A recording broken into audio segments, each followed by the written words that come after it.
has been over a decade since the mysterious Satoshi Nakamoto created Bitcoin, the first and by far the most popular form of cryptocurrency in the world.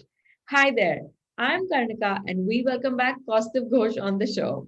On our last episode, we talked about how cryptocurrencies are disrupting the banking systems around the world. In this episode of Tomorrow's Tech, we dive deeper into Bitcoin and 7,000 cryptocurrencies that have emerged on the market today. Welcome back, Kaustuv. Thanks for having me again. So, as the Bitcoin market surpassed 1 trillion, what are some of the risks involved in investing in cryptocurrencies? Well, Karnika, first of all, the ancient risk of losing all your holdings. That risk has not gone away. I would say it's still a bit of the Wild West out there, although the number of sheriffs in town have increased, the number of patrols have increased, people have gotten better at processes and safeguards, but that risk has not gone away. That risk is as great as any hacking risk that you have today. The other problem, of course, is that this is a very early technology and the steps of user interaction and user processes, the entire user journey, those steps are not seamlessly blended into one another. I think we will take some time to get there. So I think these are some of the things that people need to look out for.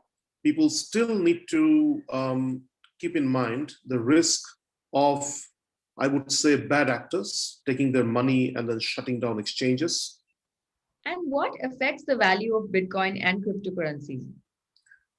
Well, I don't think everybody understands that, and those who understand are not going to tell us, although a lot of them seem to be spending a lot of time doing podcasts and giving us advice through LinkedIn and so on, for which we are all eternally grateful. But go back to the stock markets, right? A lot of what happens on the stock markets is really about mood and sentiment, although it takes into account underlying factors in the larger macroeconomy. There is a tie-up into things like stimuli happening in the US, etc., of the easy flow of money and so forth. I would say definitely market making would have played a factor, but I'm not sure it is an overwhelming factor as opposed to being a symptom or an outcome of there being capital inflows into crypto. I think we need to understand this.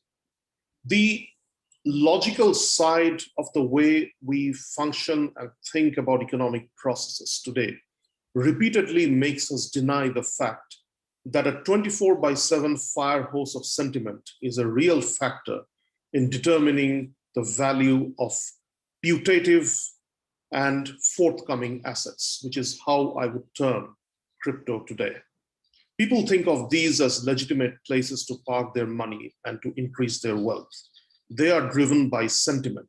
The underlying causes of the sentiment can be debated, but we cannot disregard sentiment or marginalize it. In fact, I think it has to become a critical variable for analysis. That is where we need to go. That's great to know, Kaustuv. Can Bitcoin be used to make payments? Which industries are currently accepting Bitcoins?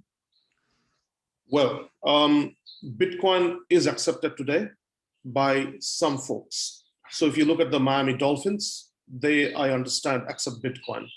You can make donations or make payments to e-streamers and people like that through Twitch. Technically, PayPal accepts Bitcoin in the US, I believe, so does Square. I'm not entirely clear today about the global mandates. I don't think that has happened yet, because that will depend upon individual jurisdictions allowing it. In Singapore, you have to take a payment services license, a PSP license, basically. And there are certain subcategories under it which refer to digital currency. They don't call it currencies from what I remember, they call it digital assets and so forth. There's some specific terms under MAS, which allow you to accept Bitcoins and to use Bitcoins to provide services and so forth. In the past, Bitcoin has been used supposedly on and off to pay for burgers and so forth. Those don't seem to have lasted for a very long time. They were probably one-off events. Tesla has said that they will accept Bitcoin in the near future. There were some transactions on real estate in the Middle East. But I think the more important point here is that Bitcoin remains an expensive medium to transact on a day-to-day basis. You are probably having to go and look at other forms of crypto or other ways in which the underlying cryptocurrency logic can be used to make seamless, decentralized payments. Well, thanks for joining us on the show, Kaustuv. Sure. And to our audience, let us know in the comments below the opportunities you see for cryptocurrencies. To join our conversations, follow us across Tomorrow's Tech's LinkedIn, Facebook, and Instagram. We look forward to hearing from you and see you next week on Tomorrow's Tech.